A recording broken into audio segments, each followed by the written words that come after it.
Y finalmente, el analista estaría, lo digo en condicional, despojado de los prejuicios edípicos, fálicos, narcisistas, partidarios. Si esto fuese así,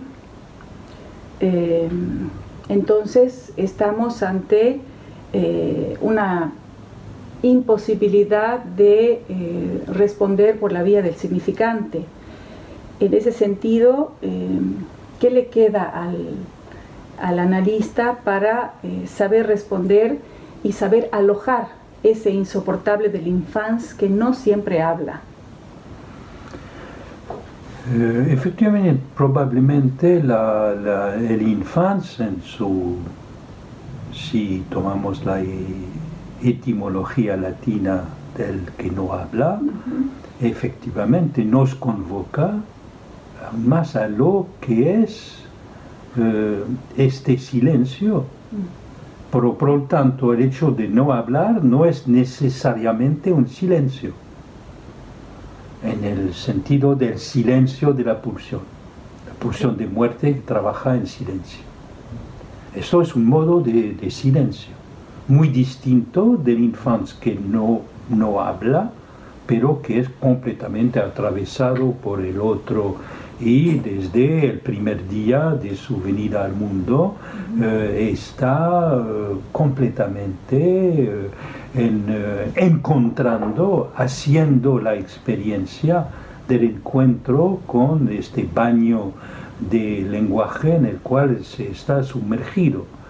Y modos de distinguir los modos de silencio es muy fundamental en abordar la clínica del niño. Pero también, no solamente de este lado de los abanicos de los silencios, y de cómo en el silencio se puede escuchar lo que se habla, lo que se manifiesta.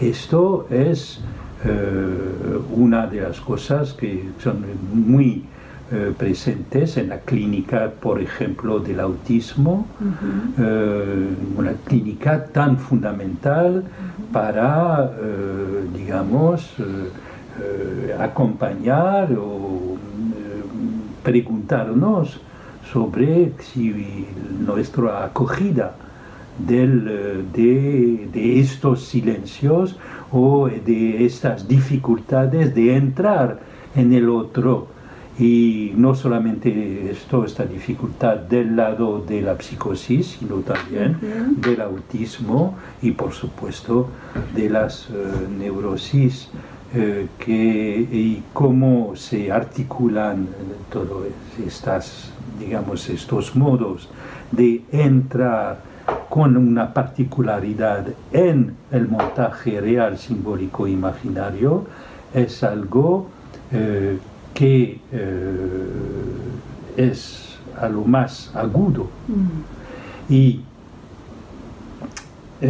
si seguimos este hilo, hay también no solamente estos modos de estas particularidades de entrada en el otro, así y en sus tres registros, y hay también lo que es, efectivamente se lo planteaba, para el analista que ha atravesado sus identificaciones y que ha encontrado lo que es la identificación no segregativa, que es la clave de, digamos,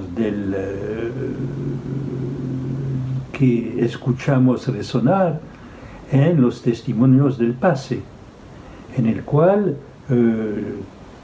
testimonian los analistas de cómo han atravesado lo que Lacan llamó el plano de las identificaciones, y estas identificaciones que antes del análisis y durante el análisis se tienen siempre este rasgo de segregativo. Yo y los demás y el otro, yo soy esto, el otro es esto, etc. Todo lo que fueron los rasgos, digamos, que funcionan en el registro del discurso del amor y desde el descubrimiento fundamental del paseo, ¿cierto? De la experiencia del paseo, descubrir cómo puede una identificación funcionar de otra manera. Y no hay de precisamente hacer de esto un ideal, lo que sería caer en la trampa también de una esencialización de este ideal, más bien de ver cómo funciona esto en un análisis y cómo al final se hace la experiencia de esto y cómo esta experiencia se puede transmitir. Alors, Jacques Alain hizo en su teoría de Torino la demostración de cómo esto se podía extender a la comunidad analítica como tal.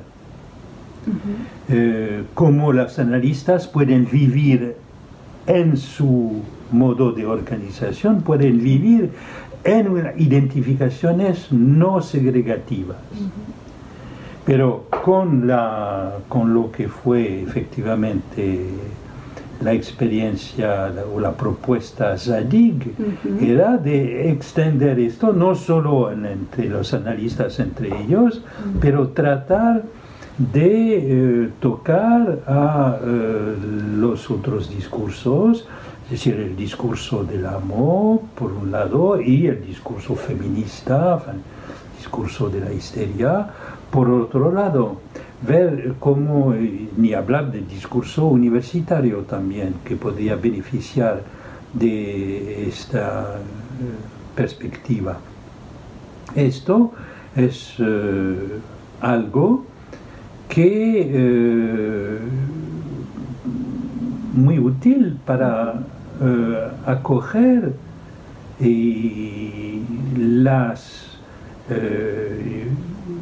las particularidades de la infancia, de la perspectiva no segregativa, sería precisamente no tratar de deshacerse lo más que se puede de toda idealización de lo que es la infancia.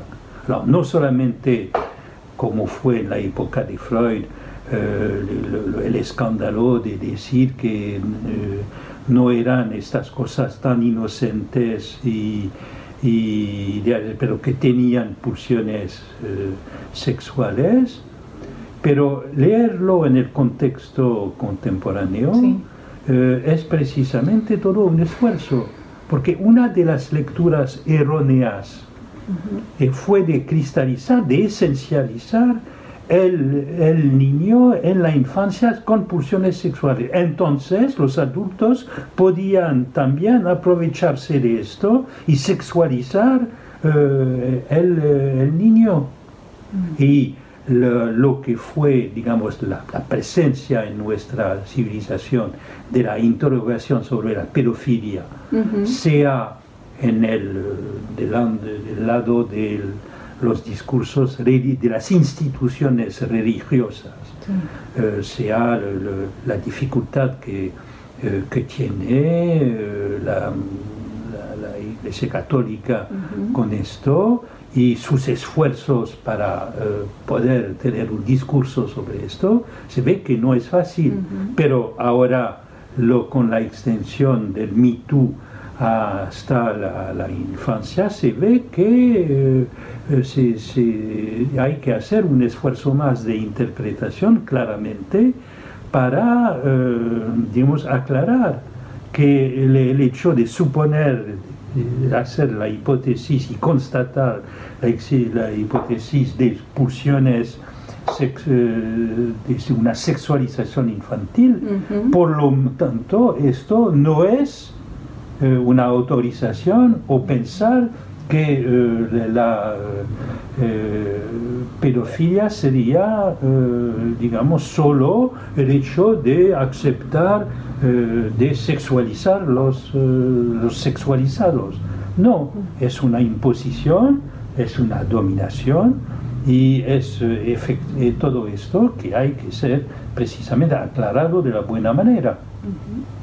Y articulando de manera contemporánea estos debates sobre en la infancia la sexualización que se produce sin que sea ordenada por las normas heterosexuales, etcétera, pero que puedan respetar la posición subjetiva del niño, que no tiene que ser maltratado por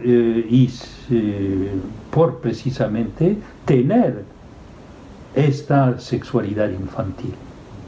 Respetarla no es de ninguna manera transformarlo en un objeto de goce de un adulto. Bien. Muchísimas gracias, Eric. Bien. Y lo esperamos en las jornadas del ANEL en Bogotá. Muy bien.